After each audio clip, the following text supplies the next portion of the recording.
The way the police has been cracking down on our student protesters in Delhi and in Bihar and in Mumbai has made it abundantly clear that the system does not care about our children.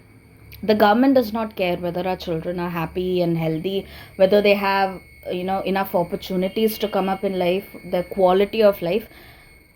The system doesn't care about any of these things. It doesn't even care about their lives.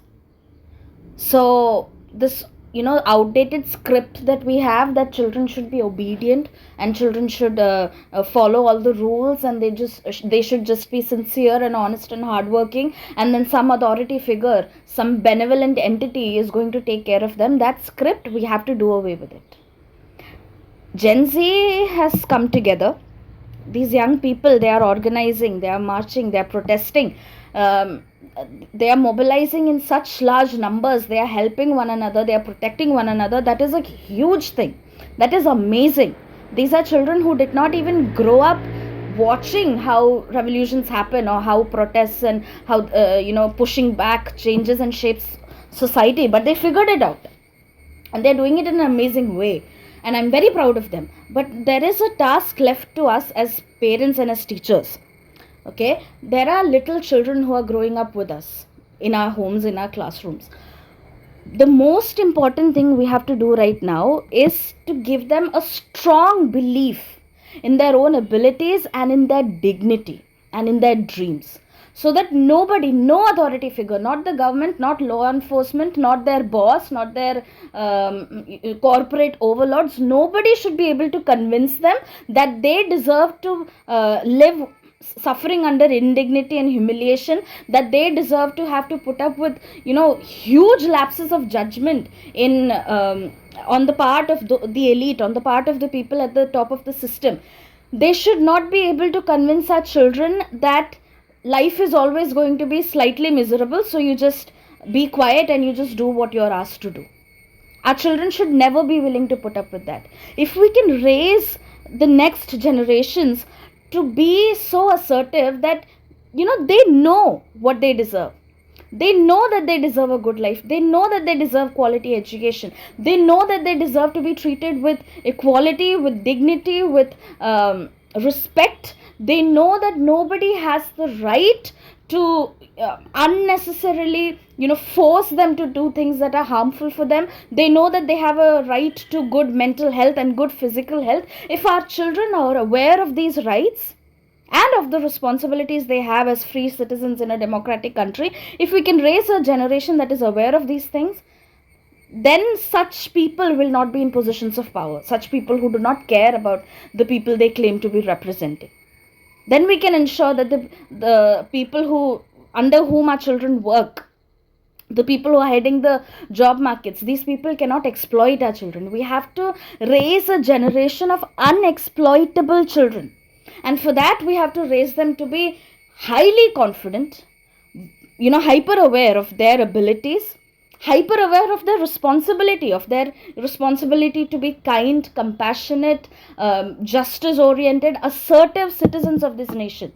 And they should be very, very aware of the rights that the constitution gives them. Only then can we ensure that this kind of governance and this kind of system doesn't continue in the future. So when we look at these little kids who are watching these protests, who are growing up, we have to be brutally honest to them about the state of affairs right now. We have to explain to them why these protests are going on, why all these things are happening. In the past few decades, protests have been going on in different parts of the country, but the mainstream media never reported these things. And our children were constantly like struggling under this burden of oh, you have to study well, get a good job, and just make money, get married, and you follow the social script. You don't think much about what is going on here and there. Don't look away from this goal of getting a good job and getting a good salary. We have been treating our children like donkeys, putting blinkers on them, covering up the sides of their peripheral vision, so that they cannot see anything else. They can only see what their parents and their relatives expect from them. We have to stop doing that. Maybe at one point that kind of a life and that kind of an upbringing helped children to get good jobs and land good salaries, even if they're not really happy. But even that doesn't work anymore. That kind of a life guarantees nothing. You force your children to only care about marks and about like leaving the country or getting a good job or whatever. Even there is no guarantee that they'll be successful even following that script anymore, because the system has revealed its true colors. The system doesn't care. The system will kill your children if they think it's going to make them profit, if they think that it's going to keep them in power. And not only that, not even for profit, the system is careless. It literally does not care what mistakes it makes, or how it affects the people in this country, how it affects the people they are supposed to represent. Because for them the only thing that matters is power. The only way to stop this malgovernance is to ensure that our children are unexploitable. So raise unexploitable children. Raise confident, assertive children who know how to look past superficial differences and form community. Raise children who don't feel superior to anyone nor inferior to anyone. Raise children who care about others and also care about themselves. And raise children who will stand firm on what they believe in and stand up to injustice, no matter in which form and no matter from where.